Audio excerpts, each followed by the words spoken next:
dealing with the emotions of it is the other side of it. It's the inner journey that you're going through. And what I found was, even though everything looked great from the outside, and I looked very successful, behind the scenes, I was a total wreck. I mean, I was in and out of financial difficulties. I had two failed marriages. And just quite frankly, in everything that I was doing in my life at that time, I wasn't doing it nearly as well as I could have and should have been doing. It was like I was just on a dead sprint to get through to the next thing so that I didn't have to slow down or stop and think about the things that had happened with my family. And so a few years into the Senate, I unexpectedly was given the chance to meet with Glenn Egg, the guy who actually pulled the trigger to kill my parents and to shoot Leslie and me. It was a face-to-face meeting. And as soon as I found out that this meeting was actually going to happen, I remember feeling this incredible rage and anger. And it just surprised me so much because I'd always thought of myself as a happy person. I mean, back then at least, if you ran for office, you had to be likable. You know, now you just have to be angry. You got to be angry about something or be angry about everything. But back then, you had to be happy and a likable person. And to feel that anger and that rage and that bitterness was not something that I really expected. And by the time that the meeting was about to happen, I remember thinking my life finally is beginning to make some sense. This is why I went to law school. This is why I went into the military and learned these cool things and even became a senator, is because this meeting would never have happened had I not been a member of the Oklahoma Senate. And by that time, I was absolutely sure that one or the other of us wasn't going to walk out of that room. And I frankly did not care which one of us it was. I just wanted the pain to stop. And I sat down and I met with him, and I'm not going to, on this video, go into the details of it. But I can tell you that over the course of that hour and a half long conversation, more and more I began to realize that the turmoil in my life and the behind the scenes chaos was probably as a result of this anger and bitterness and rage that I was carrying around inside me. And that I needed to do something, that is what needed to stop. And so at the end of that meeting, I wound up doing something I never thought I would do or even be able to do, which was to forgive him. And it was one of the most dramatic things that's ever happened in my life, probably second only to the actual shootings. And that's not something I go around laying on people, is that they have to forgive. Everybody's journey is a little bit different. And that's one of the things that I learned from this is that healing is a journey for all of us, and it takes different amounts of time. And it's different.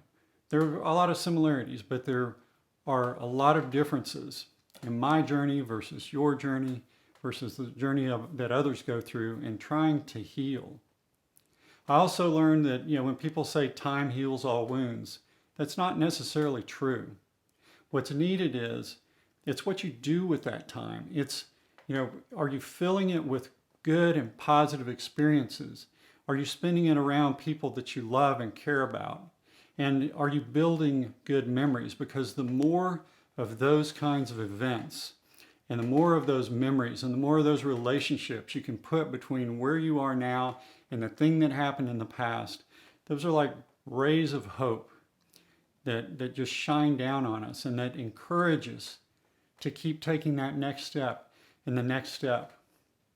I look frequently, actually, now look back on that night that we were shot, and I remember making the decision to get up off the floor that night. Didn't mean that I was necessarily going to succeed. I didn't know that my sister was going to come in and try to cut me loose.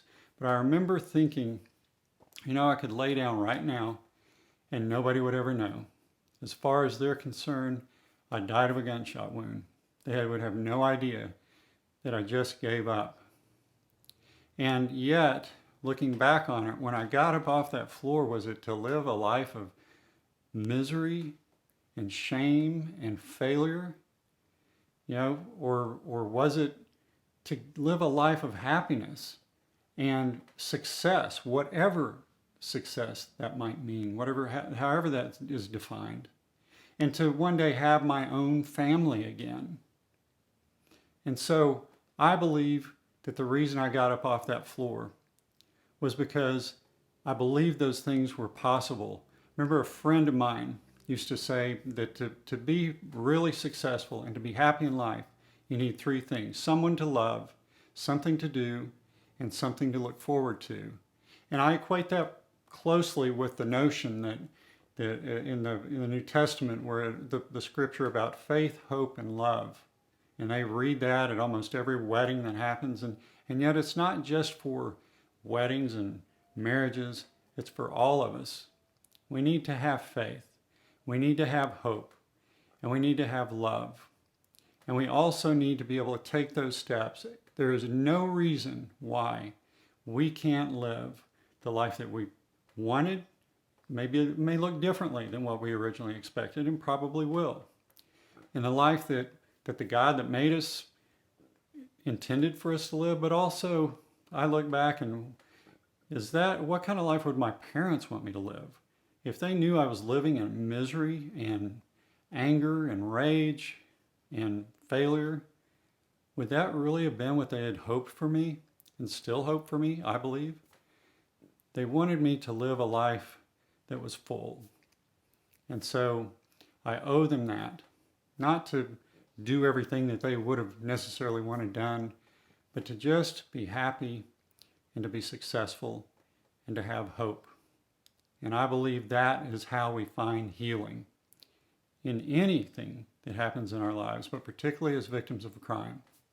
I'm Brooks Douglas. Thank you for watching.